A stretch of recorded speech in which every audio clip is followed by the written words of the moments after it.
Hello my YouTube friends, welcome to my channel. If you like what you see, please consider subscribing, hit the bell so you'll know when I put out the next video. Hit the thumbs up so the YouTube will share out my videos. I thank you for coming. Today is part 2 of my story. This is really the story of my life. Today I'm going to share a little bit about the time when I was a teenager, and I will share a couple of stories from that time. We grew up very transient, working in the fields. We picked all the crops. We moved all the time. We never stayed in one place for more than a few months. Sometimes we lived in houses, but for the most part, we traveled. We lived in our car, or we lived in campgrounds, on the road, wherever we can find a place. Today I'm going to share a couple stories, and the next picture you will see is when I was a teenager.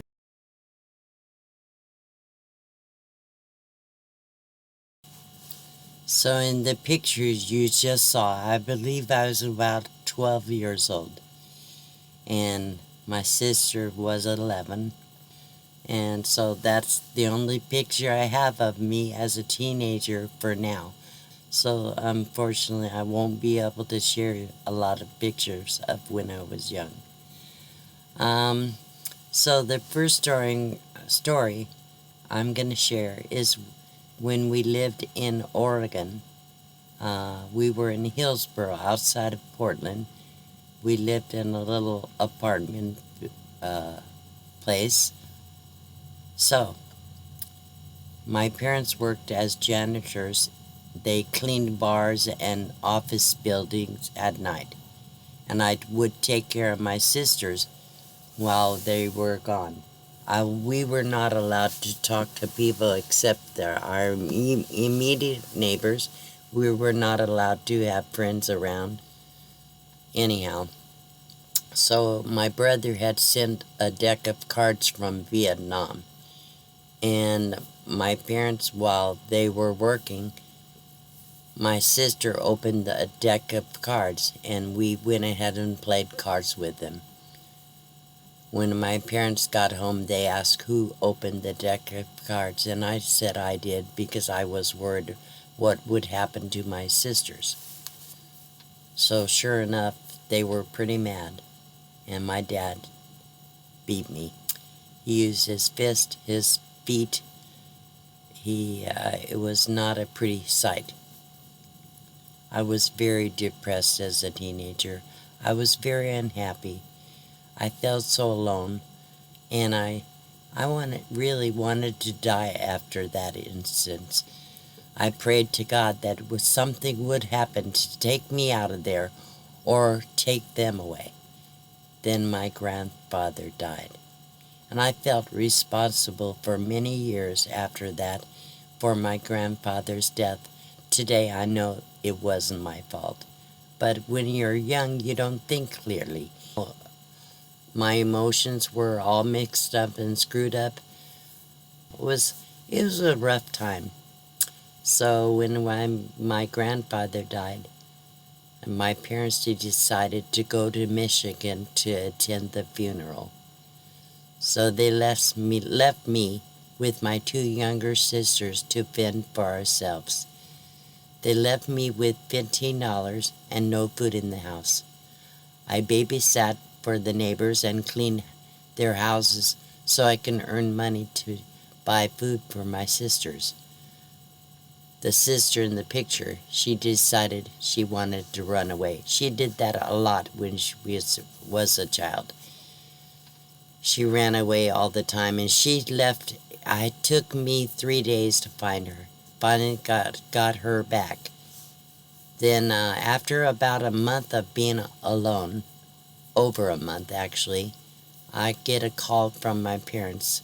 They only called a couple times while they were gone to check on us, and the neighbors would check on us. And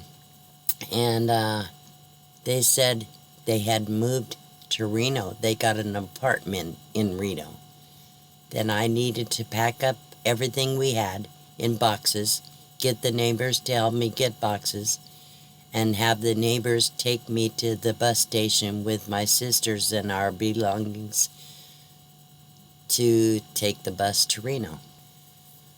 When we got to Reno, I had strep throat. I was sick. And we didn't see doctors. We didn't get to see dentists. We never had really any kind of health care unless somebody had to be hospitalized.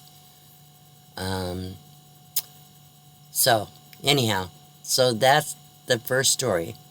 I got through that. It was tough, but I got through it. So I'm going to share another story with you. So this story was the following summer before I turned, I believe, 16. We were working in the fields outside of Portland, Oregon. And we were picking green beans in the fields. And my mother had to go to Portland to get surplus commodities. She took my baby sister with her. She left me and my younger sister in the fields to work while she was gone.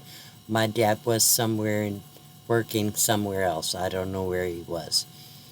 Anyhow, she left us there to work in the fields, and we were picking the green beans. When we finished the rows we were working on, we had to get new rows. So we moved over to a couple different rows. When my mother got back from town, the field boss told her that we didn't clean the rows we left. And I guess we left green beans on some of the vines. We had to make sure we got them all. He said we were too busy making goo-goo eyes at the boys on the next row. So my mother grabbed me and my sister and took us back to the little cabin that the field workers lived in. And she got out the razor strap. And she beat me and my sister with the razor strap. So she went to, I guess, I don't know, to talk to the boss or something. And she left me and my sister in the cabin. And while she was gone, I told my sister, I'm leaving, I'm running away. And she was going to go with me. She chickened out at the last minute.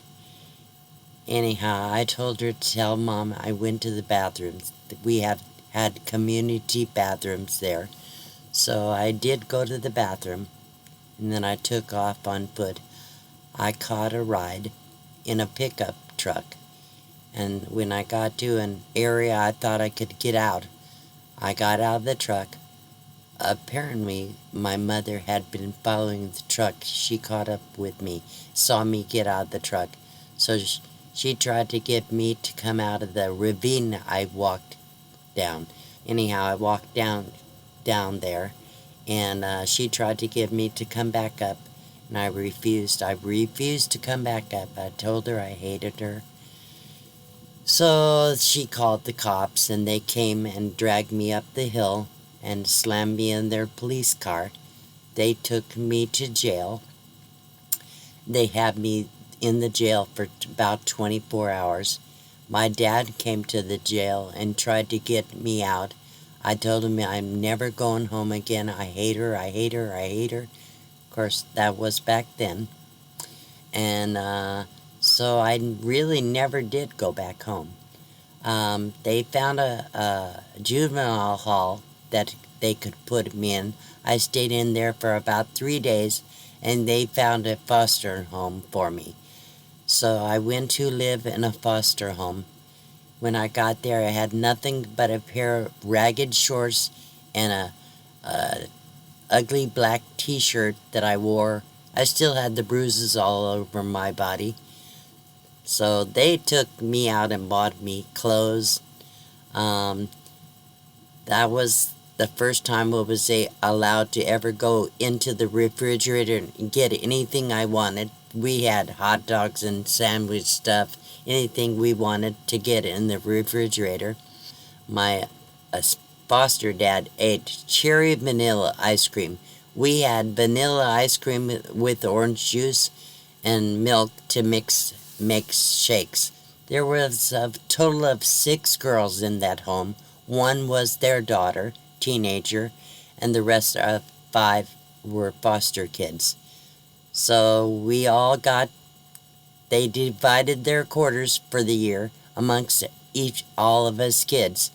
And they took us in their station wagon, and we went on a vacation down the Oregon and California coast. I had a really good time. First real vacation I ever had.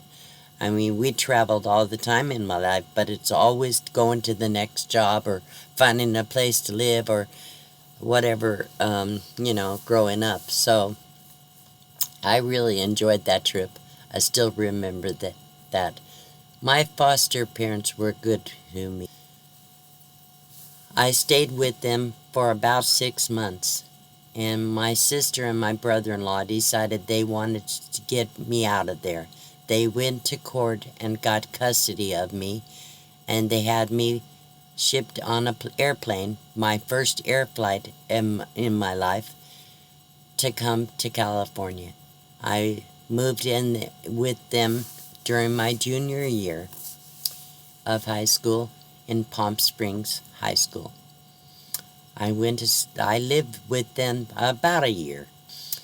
During that time, I made friends for the first time in my life. Joined a church youth group and went to church every week with them. I took my nieces with me. I had parties and friends over and spend the night. During the time I lived with my sister, I went out on dates. I went to the movies. I went on trips, field trips and things with our friends. I had boyfriends. Imagine that. I went to the junior senior prom.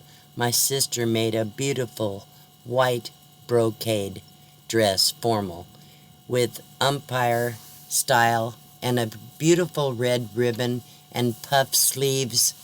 I looked so pretty. She did my hair up and everything. I went with a boy that's about 3 inches shorter than me.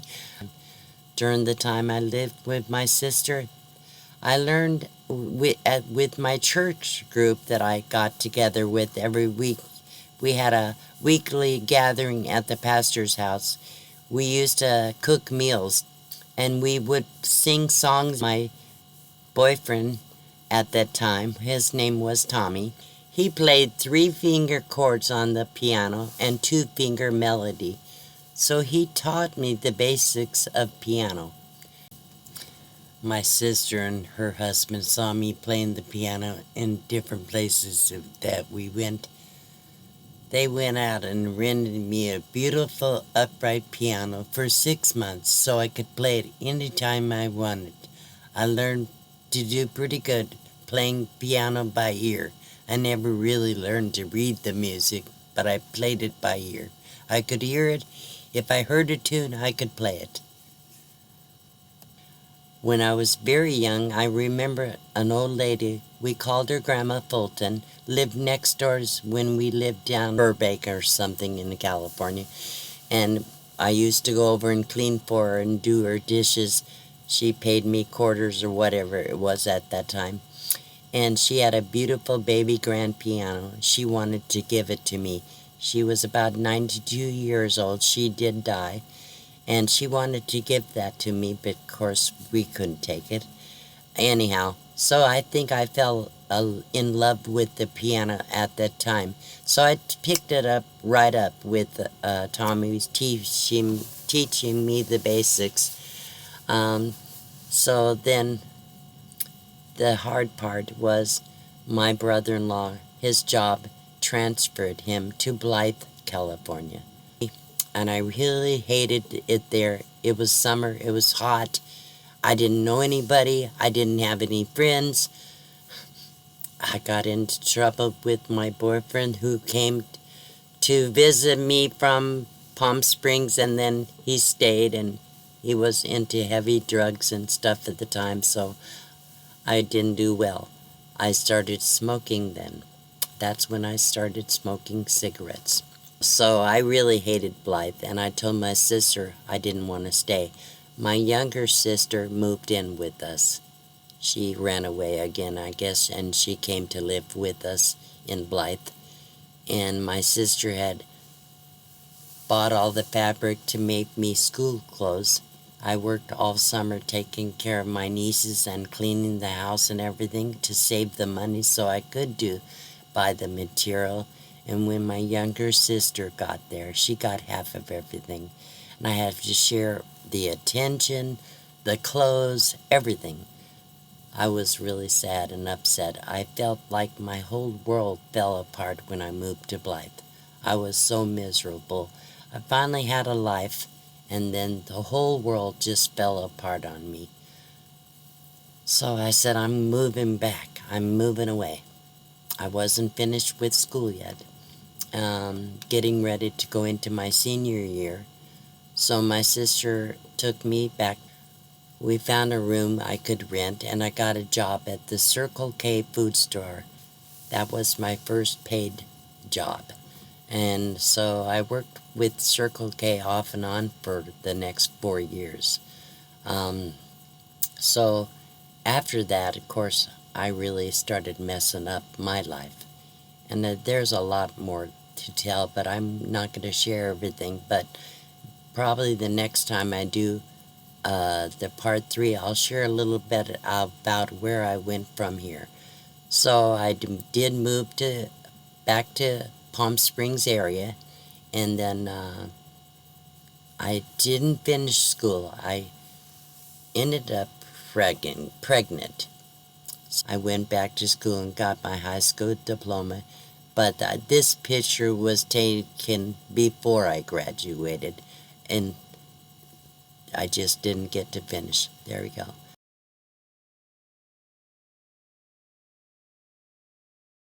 So I hope you enjoyed this. Again, please subscribe, like, share this out, and hit the bell if you want to see more. Thank you. Find the positive in life, and you can find joy. You can get past all of that. A little bit of faith goes a long ways.